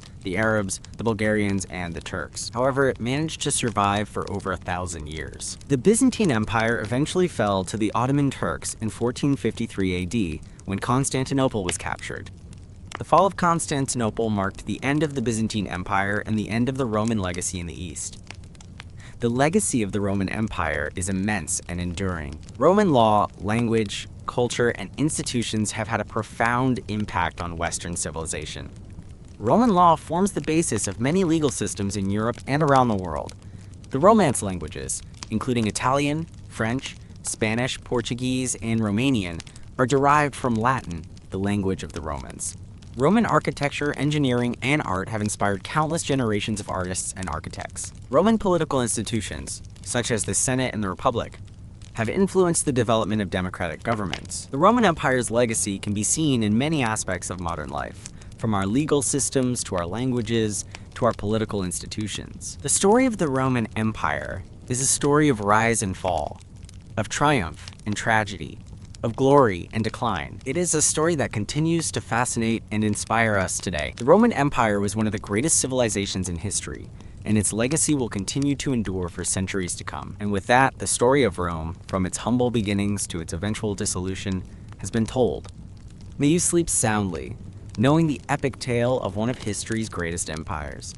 Good night. The story of Rome, however, doesn't truly end with the fall of Constantinople in 1453. Its echoes resonate through the centuries, influencing art, politics, and law across the globe. To understand the enduring impact, we must look beyond the political entity and examine the cultural and intellectual foundations laid by the Romans. Consider the realm of law. Roman law, codified under emperors like Justinian, provided a comprehensive framework for governance and justice. Principles like innocent until proven guilty, the right to a fair trial, and the concept of natural law, inherent rights possessed by all individuals, are cornerstones of modern legal systems in many countries. The very language of law, with its Latin terminology, betrays its Roman origins. Words like habeas corpus, ad hoc, bona fide, and countless others are direct descendants of Roman legal concepts. The Romance languages, as mentioned before, are a living testament to the linguistic legacy of Rome. From the Iberian Peninsula to the Alps, these languages carry the echoes of Latin,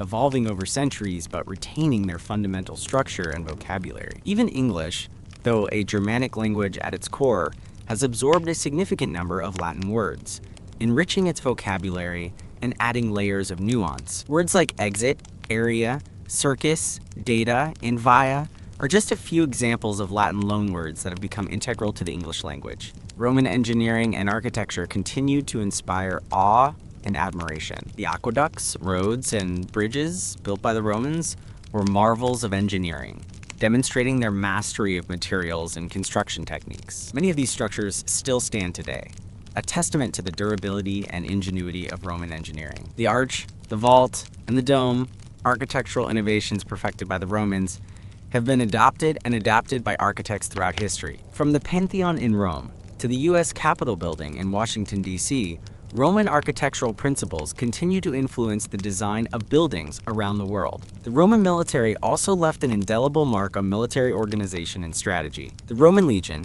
with its disciplined soldiers, standardized equipment, and flexible tactics, was a formidable fighting force. The Roman army's logistical capabilities, its ability to supply and maintain its troops over vast distances, were also remarkable. Roman military strategies and tactics have been studied and emulated by military commanders throughout history, and the Roman military system served as a model for many later armies. Roman political thought has also had a lasting impact. The concept of the Republic, with its emphasis on civic virtue, the rule of law, and the separation of powers, has inspired democratic movements throughout history.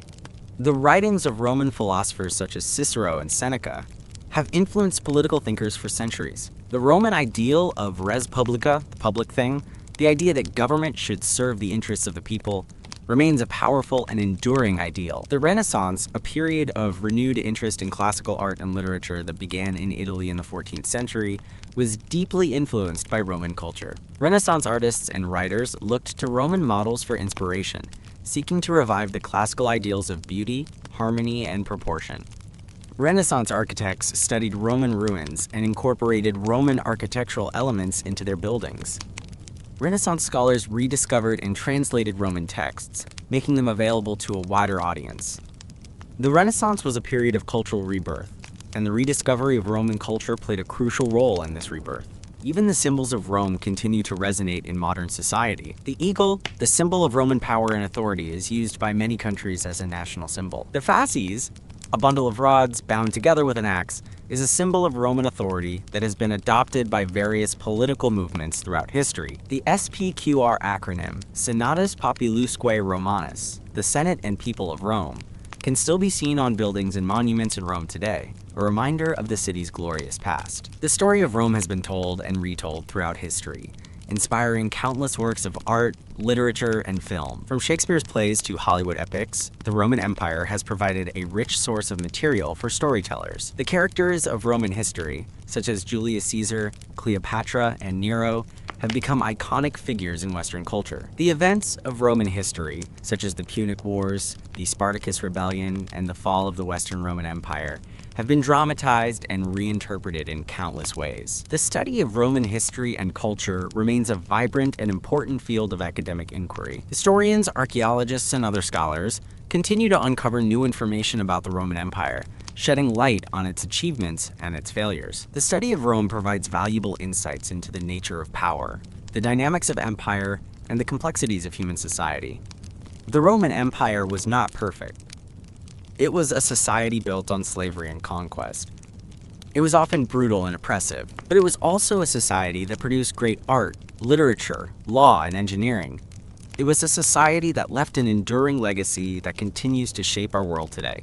And perhaps that is the most important lesson we can learn from the story of Rome, that even the most powerful empires are ultimately fragile, and that their legacies are complex and multifaceted. The Roman Empire rose to great heights, but it eventually fell.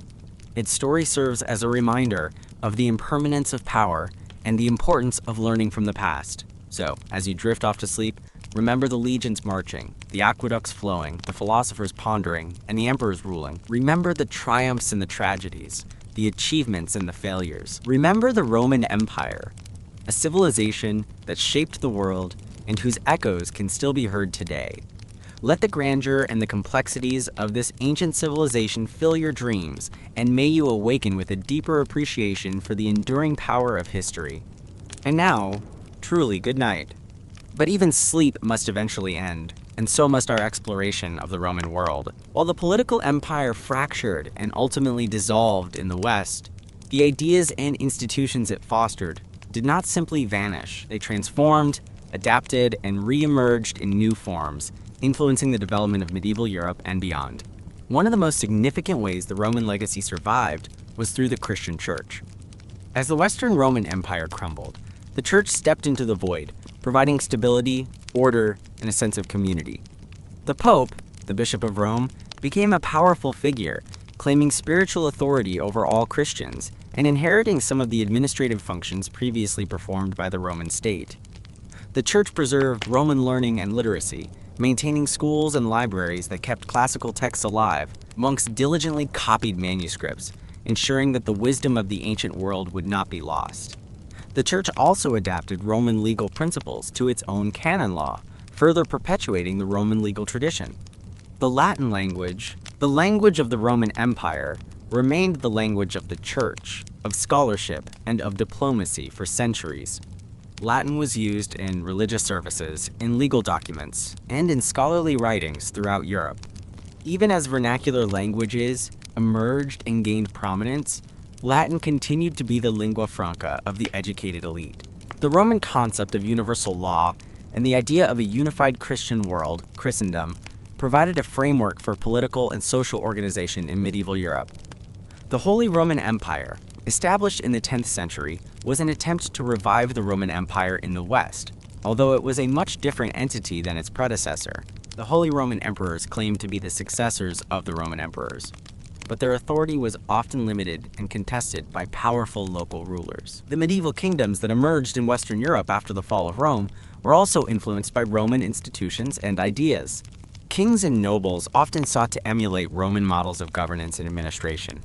They adopted Roman legal principles, built Roman-style roads and buildings, and sought to legitimize their rule by claiming descent from Roman ancestors. The rediscovery of Roman law in the 12th century had a profound impact on the development of European legal systems. Legal scholars studied Roman law and incorporated its principles into their own legal codes. Roman law provided a framework for resolving disputes, enforcing contracts, and protecting property rights. It also contributed to the development of more sophisticated legal procedures and institutions. The Renaissance, as we touched on earlier, was a period of renewed interest in classical art, literature, and philosophy. Renaissance artists, writers, and scholars looked to Roman models for inspiration, seeking to revive the classical ideals of beauty, harmony, and proportion. The Renaissance was a period of great cultural and intellectual innovation, and the rediscovery of Roman culture played a crucial role in this transformation. The Age of Exploration, which began in the 15th century, was also influenced by the Roman legacy. European explorers and colonizers often saw themselves as continuing the Roman project of expansion and conquest. They sought to establish new empires in the Americas, Africa, and Asia, emulating the Roman model of imperial domination. The Roman Empire's influence can also be seen in the development of modern political thought.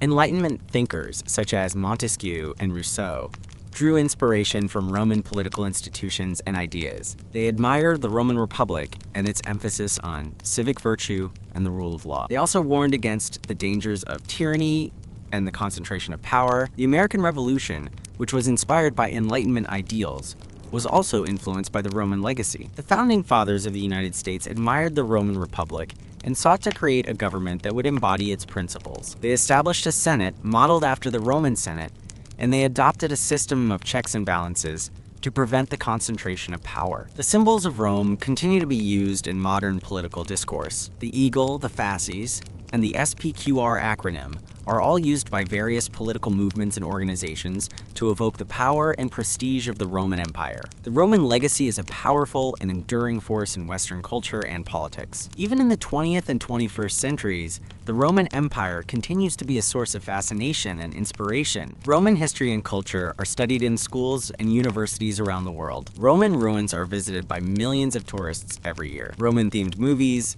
television shows, and video games are popular entertainment. The Roman Empire's story is a complex and multifaceted one. It is a story of conquest and expansion, of law and order, of art and culture, of power and corruption, of rise and fall. It is a story that continues to resonate with us today because it speaks to fundamental human concerns: the pursuit of power, the desire for order, the longing for beauty, and the inevitability of change. So, as we conclude our journey through the Roman world, let us remember not only the grandeur and the glory, but also the complexities and the contradictions. Let us remember the achievements of the Romans, but also their failures. Let us remember the lessons of Roman history, both positive and negative. The Roman Empire is gone, but its legacy lives on. It is a legacy that has shaped our world in countless ways.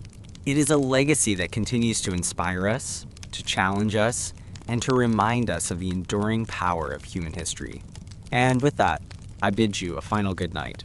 May your dreams be filled with the echoes of Roman voices, the sights of Roman cities, and the wisdom of Roman history. Sleep well, and may the spirit of Rome be with you always. But even after such a comprehensive overview, the story of Rome isn't quite finished.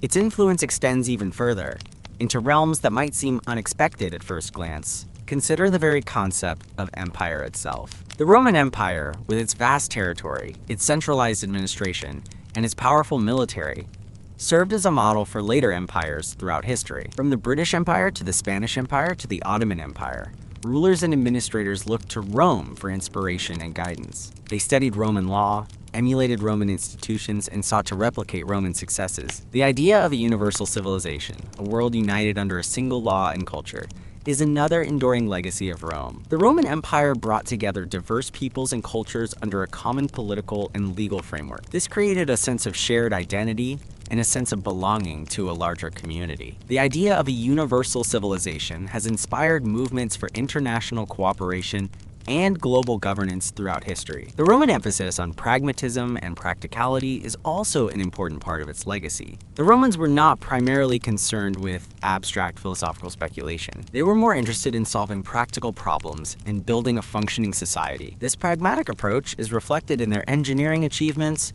their legal system, and their political institutions. The Roman concept of civic duty, the idea that citizens have a responsibility to participate in public life and to contribute to the common good, is another important aspect of its legacy. The Romans believed that citizens should be actively involved in their government, and that they should be willing to sacrifice their own interests for the sake of the state. This concept of civic duty has inspired democratic movements throughout history. The Roman appreciation for beauty and art is also an important part of its legacy. The Romans were great patrons of the arts, and they produced some of the most beautiful and enduring works of art in history. Roman architecture, sculpture, and painting have inspired artists for centuries. The Roman emphasis on beauty and aesthetics has had a lasting impact on Western culture. The Roman love of spectacle and entertainment is another aspect of its legacy.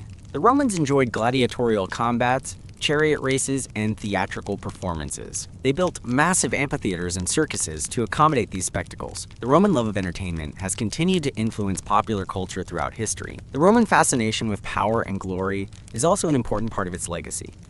The Romans were ambitious and ruthless in their pursuit of power and glory. They conquered vast territories, built magnificent monuments, and achieved great military victories. The Roman pursuit of power and glory has inspired both admiration and condemnation throughout history. The Roman Empire's story is a complex and contradictory one. It is a story of great achievements and terrible failures. It is a story of virtue and vice, of wisdom and folly, of triumph and tragedy. But it is also a story that continues to fascinate and inspire us today.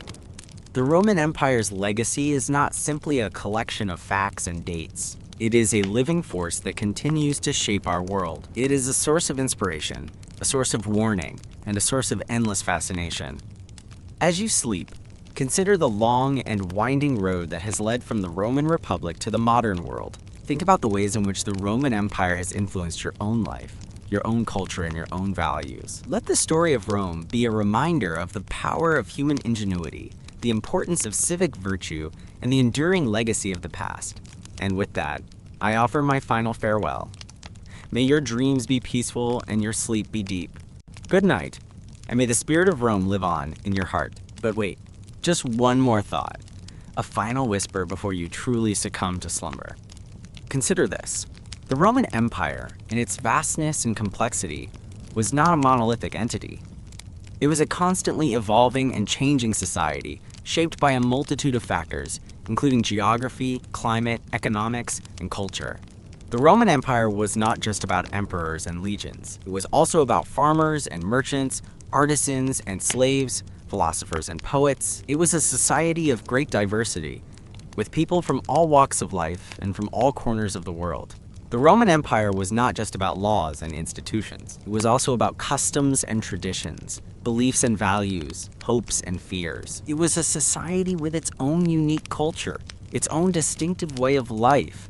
The Roman Empire was not just about power and glory. It was also about love and loss, joy and sorrow, life and death. It was a society of human beings, with all their strengths and weaknesses, their virtues and vices. The Roman Empire was not just a story of the past.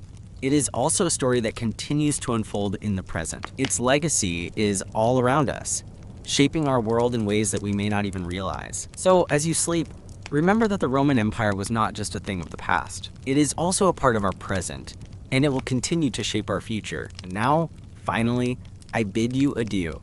May your dreams be sweet and your sleep be restful. Good night. And may the spirit of Rome be with you always.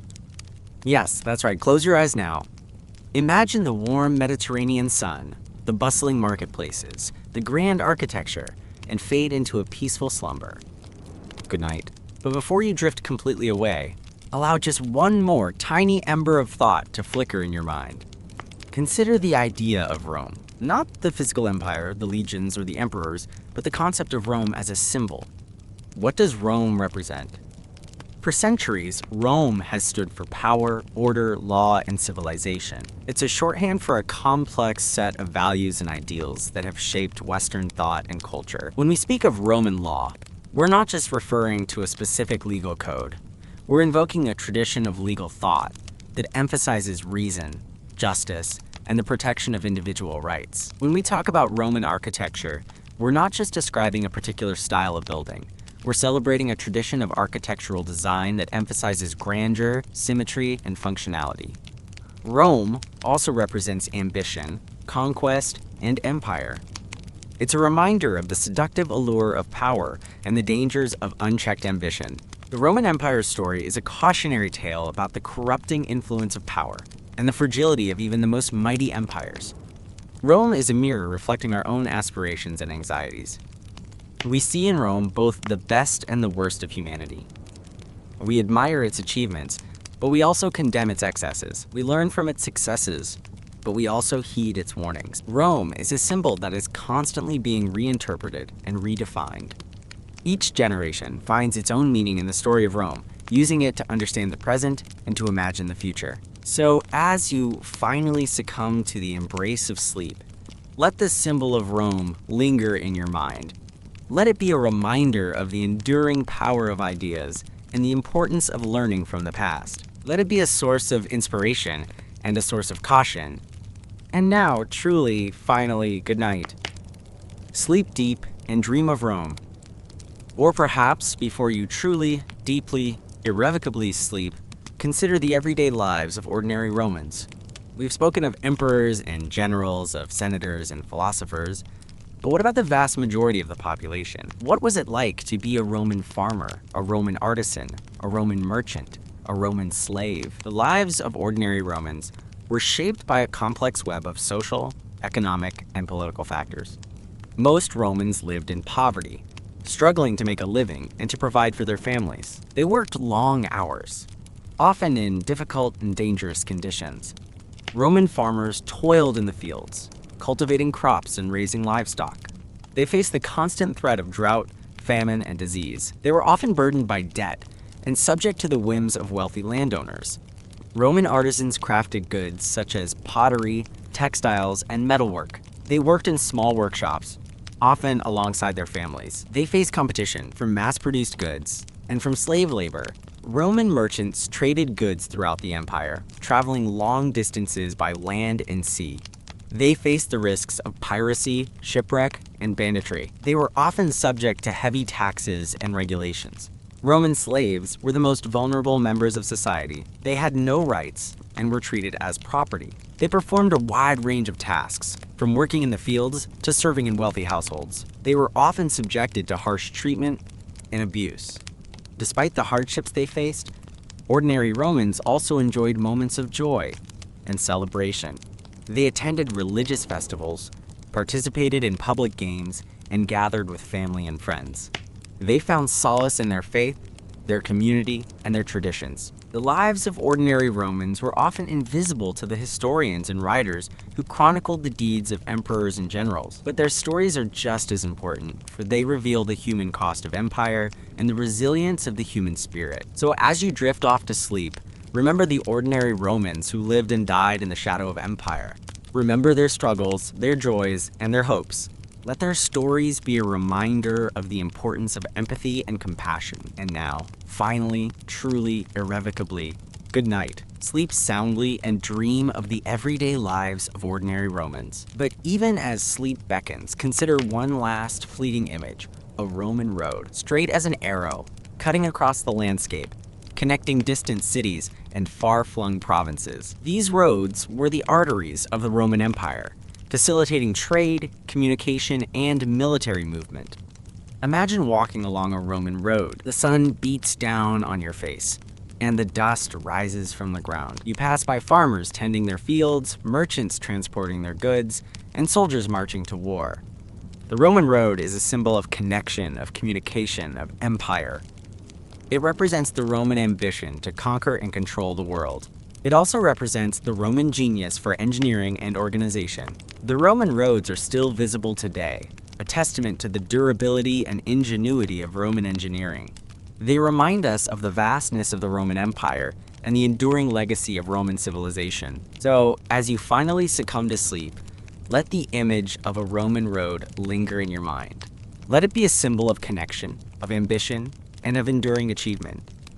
And now, truly, finally, irrevocably, utterly, absolutely good night. Sleep deep and dream of Roman roads stretching to the horizon. But before the darkness completely envelops you, before your consciousness fades into the realm of dreams, let's consider the sounds of Rome, not just the clamor of the Colosseum or the pronouncements of the Senate, but the everyday sounds that filled the lives of its citizens. Picture the dawn chorus, the crowing of roosters in the countryside, the bleating of sheep being herded to market, the distant rumble of carts on cobblestone streets. As the city awakens, the sounds intensify. The clang of the blacksmith's hammer, the rhythmic slap of the baker kneading dough, the cries of street vendors hawking their wares, fresh bread, ripe olives, fine pottery. Imagine the sounds of the Forum, the heart of Roman political and social life.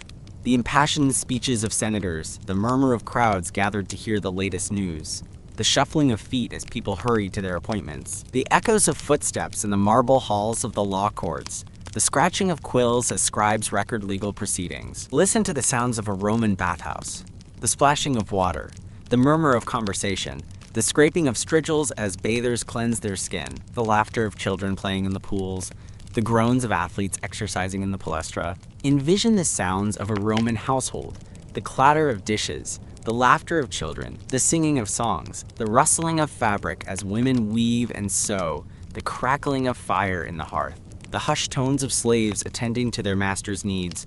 And as night falls, the sounds of Rome gradually subside. The distant music from a tavern, the soft murmur of voices in the streets, the hooting of owls in the surrounding hills, the gentle lapping of waves against the shores of the Tiber River. These are the sounds of Rome, the sounds of a vibrant and bustling city, the sounds of everyday life. They are the sounds that filled the ears of ordinary Romans, the sounds that shaped their experiences and memories. So as you finally, irrevocably, utterly, absolutely surrender to sleep, let these sounds of Rome resonate within you.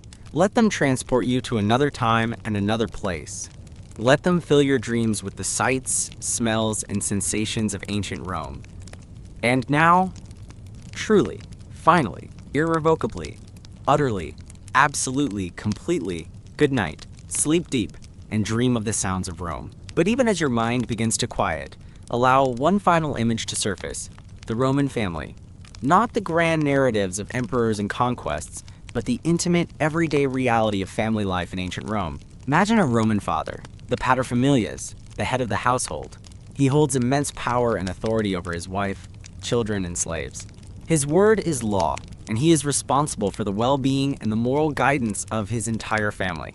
Picture a Roman mother, the materfamilias, who manages the household and raises the children. She is responsible for the domestic affairs of the family, overseeing the cooking, cleaning, and childcare. She plays a vital role in shaping the values and beliefs of her children. Envision Roman children playing games in the streets, learning their lessons in school, and helping with household chores. They are taught to respect their elders, to obey the law, and to serve the state. Their future is shaped by the expectations and aspirations of their parents. Consider the role of Roman slaves, who are an integral part of the family. They perform a wide range of tasks, from cooking and cleaning to tutoring children and managing finances. They are often treated as members of the family, but they lack the freedom and rights of freeborn Romans. Imagine a Roman family gathering for dinner, sharing stories and laughter around the table. They celebrate holidays and festivals together, strengthening their bonds and reinforcing their shared identity. They face challenges and hardships together, supporting each other through difficult times. The Roman family was the cornerstone of Roman society, the foundation upon which the empire was built. It was a source of stability, security, and continuity. It shaped the values and beliefs of its members, and it transmitted the Roman way of life from one generation to the next. So as you drift into the depths of sleep, let the image of the Roman family linger in your mind. Let it be a reminder of the importance of love, loyalty, and tradition. Let it fill your dreams with the warmth and comfort of home. And now, truly, finally, irrevocably, utterly, absolutely, completely, and without any further interruptions, good night, sleep deep, and dream of Roman families. Unless we consider one last thing. One final, fleeting thought before the gates of slumber close completely. Forget the emperors, the legions, the laws, and the roads. Let's consider the ideas that drove the Roman world. What were the core values, the fundamental beliefs that shaped Roman society and motivated its people? Consider gravitas, that uniquely Roman concept of seriousness, dignity, and a sense of responsibility. It was the quality that Romans admired in their leaders, the quality that they strived to cultivate in themselves. Gravitas meant taking life seriously, facing challenges with courage and determination, and upholding the traditions and values of Rome. Think about pietas, the Roman virtue of duty, loyalty, and reverence. It encompassed duty to the gods, duty to the state, and duty to one's family. Pietas meant honoring one's ancestors, respecting the laws and customs of Rome, and serving the common good. Envision virtus, the Roman ideal of courage, strength, and excellence. It was the quality that Romans admired in their soldiers, their athletes, and their statesmen. Virtus meant striving for excellence in all things, pushing oneself to the limits, and never giving up in the face of adversity. Consider frugalitas, the Roman virtue of simplicity, moderation, and self-control. It was the belief that true happiness could be found not in material possessions, but in living a simple and virtuous life. Frugalitas meant avoiding extravagance, practicing self-discipline, and appreciating the simple pleasures of life. These Roman virtues, gravitas, pietas, virtus, and frugalitas, were not just abstract concepts. They were guiding principles that shaped Roman behavior and motivated Roman actions. They were the ideals that Romans strived to live up to, the ideals that they believed made them great. So as you finally, truly, irrevocably, utterly, absolutely, completely, and without any further interruptions or caveats, drift off to sleep, let these Roman virtues linger in your mind. Let them be a reminder of the values that have shaped Western civilization and the ideals that we should continue to strive for. And now, truly, Finally, irrevocably, utterly, absolutely, completely, definitively, and without any further possibility of interruption, good night. Sleep deep and dream of Roman virtues. Sweet dreams. Unless, perhaps one last tiny fleeting spark of a thought, think not of the grand pronouncements of emperors, nor the clash of legions on the battlefield, but of the small, intimate moments of Roman life. The shared meals, the whispered secrets, the everyday acts of kindness and cruelty that made up the fabric of their existence. Picture a Roman woman, perhaps named Livia, rising before dawn to prepare bread for her family. She grinds the wheat, mixes the dough, and bakes it in a clay oven, the scent filling her small home. It's a simple act, repeated countless times, yet it sustains her family and connects her to generations of Roman women who have done the same. Imagine a Roman father, Marcus, teaching his son to read. He painstakingly guides the boy's finger across the wax tablet, sounding out the letters, patiently explaining the meaning of the words. He dreams of his son one day becoming a senator or a scholar, carrying on the family name and contributing to the glory of Rome. Envision two Roman friends, Gaius and Lucius, meeting at the baths after a long day of work. They relax in the warm water, sharing gossip and jokes, discussing politics and philosophy. They are from different social classes, but they share a bond of friendship that transcends their differences. Consider a Roman slave, Pyrrhus, tending to the garden of his master. He carefully prunes the roses, waters the vegetables, and sweeps the paths. He is a skilled gardener, but he has no freedom, no rights, no hope of a better life. Yet he finds solace in the beauty of the garden and takes pride in his work. Imagine a Roman child, Cornelia, playing with her dolls in the courtyard of her home. She dreams of becoming a wife and mother, raising a family of her own. She is innocent and carefree, unaware of the challenges and hardships that life may bring. These are just glimpses, fragments of the lives of ordinary Romans, but they reveal the human side of a civilization that is often remembered for its grandeur and power. They remind us that behind the emperors and the legions, there were real people with real hopes, real fears, and real dreams. So as you finally, truly, irrevocably, utterly, absolutely, completely, definitively, and without any further possibility of interruption or reconsideration, succumb to sleep, let these intimate moments of Roman life linger in your mind. Let them be a reminder of the humanity that connects us all, across time and across cultures. Let them fill your dreams with the sights, sounds, and emotions of ancient Rome. And now, at long last, good night. Sleep peacefully and dream of the small, intimate moments of Roman life. Or perhaps, one more, just one, tiny detail. Forget the lives of people. Think of the things, the objects that filled Roman homes, the tools they used, the clothes they wore. These mundane objects, often overlooked in grand histories, offer a powerful connection to the daily realities of Roman life. Picture a Roman oil lamp, made of clay or bronze, casting a flickering light in a darkened room. It provided illumination for reading, writing, and working, allowing Romans to extend their days beyond the hours of sunlight. The lamp itself, simple and functional, speaks volumes about Roman ingenuity and resourcefulness. Imagine a Roman strigil, a curved metal scraper used to cleanse the body after exercise or bathing. It was an essential tool for personal hygiene, reflecting the Roman emphasis on cleanliness and physical fitness. The strigil, often decorated with intricate designs, was also a symbol of status and wealth.